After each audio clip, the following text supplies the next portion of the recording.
नमस्कार बंधुरा YouTuber Sunanda YouTube परिवारे आपनादेर सबाइके वेलकाम। बंधुरा आज आमरा आलोचना करब डेंगू फिभार बा डेंगू ज्वर निये। बंधुरा एखन जेहेतु बर्षाकाल चले एसेছে এবং চারিদিকে প্রচুর পরিমাণে জল জমতে শুরু করেছে, এই সময় ম্যালেরিয়া ডেঙ্গুর উপদ্রব খুব বেশি পরিমাণে হয়। একজন নার্সিং স্টুডেন্ট হিসাবে আমার মনে হয় বিভিন্ন দিক দিয়ে মানুষকে সচেতন করা দরকার। আজ আমরা আলোচনা করব ডেঙ্গু জ্বর কি, এটা কিভাবে হয় এবং ডেঙ্গু জ্বরের সিমটমস এবং ডেঙ্গু জ্বর আমরা কিভাবে প্রিভেন্ট করব। ডেঙ্গু একটা মশাবাহিত রোগ এবং এটা ডেঙ্গু ভাইরাসের মাধ্যমে মানুষ থেকে মানুষের মধ্যে স্প্রেড করে। ডেঙ্গু এডিস মশা থেকে ছড়ায় এবং এই এডিস মশা সকাল এবং বিকেলের দিকে কামড়ায়। একটা এডিস মশা যদি ডেঙ্গু ভাইরাসের দ্বারা আক্রান্ত হয় তাহলে ওই মশাটা তার জীবদ্দশায় যত মানুষকে কামড়াবে সবারই ডেঙ্গু হওয়ার সম্ভাবনা রয়েছে। এই মশার ডিম এবং লার্ভার মধ্যেও ডেঙ্গু ভাইরাসের জীবাণু থাকে। বন্ধুরা এখন আমরা ডেঙ্গু রোগের সিমটমস বা উপসর্গ নিয়ে আপনাদের সঙ্গে আলোচনা করব। এডিস মশা বাইটের 5 থেকে 6 দিনের মধ্যে ডেঙ্গু ফিভার হয় এবং উচ্চ তাপমাত্রায় ফিভার হয়, বিশেষ করে 104 থেকে 105 ডিগ্রি সেন্টিগ্রেড তাপমাত্রা।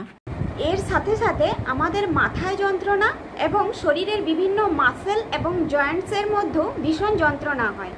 এই জন্য ডেঙ্গু ফিভারকে ব্রেক বোন ফিভার বলা হয়। এর সাথে বমি হয়।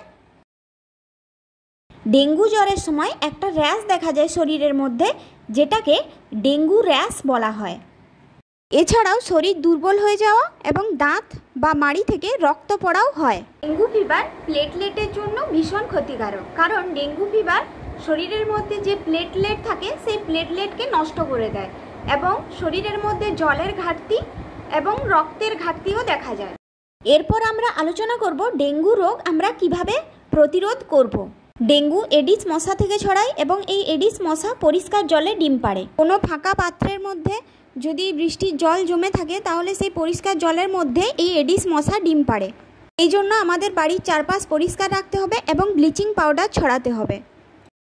এই ডেঙ্গু প্রতিরোধ করার জন্য আমাদেরকে মশারি ভালোভাবে টাঙাতে হবে এবং এই মশার কামড়ানো থেকে বাঁচার জন্য আমরা ফুল হাতা জামা কাপড় পরতে পারি এবং মসকুইটো প্রিভেন্টিভ যে অয়েনমেন্ট বা লোশনগুলো পাওয়া যায় সেগুলো আমরা ইউজ করতে পারি। সর্বোপরি মশার থেকে দূরত্ব বজায় রাখতে হবে এবং পুকুরের মধ্যে যদি তেলাপিয়া মাছ চাষ করা হয় তাহলে সেটা পরিবেশের জন্য খুবই ভালো, কারণ তেলাপিয়া মাছ মশার লার্ভাগুলিকে খেয়ে পরিবেশকে সুরক্ষিত রাখে। বন্ধুরা আমার ভিডিওগুলো যদি আপনাদের ভালো লেগে থাকে তাহলে অবশ্যই লাইক করবেন, কমেন্ট করবেন আর আমার চ্যানেলটাকে সাবস্ক্রাইব করবেন।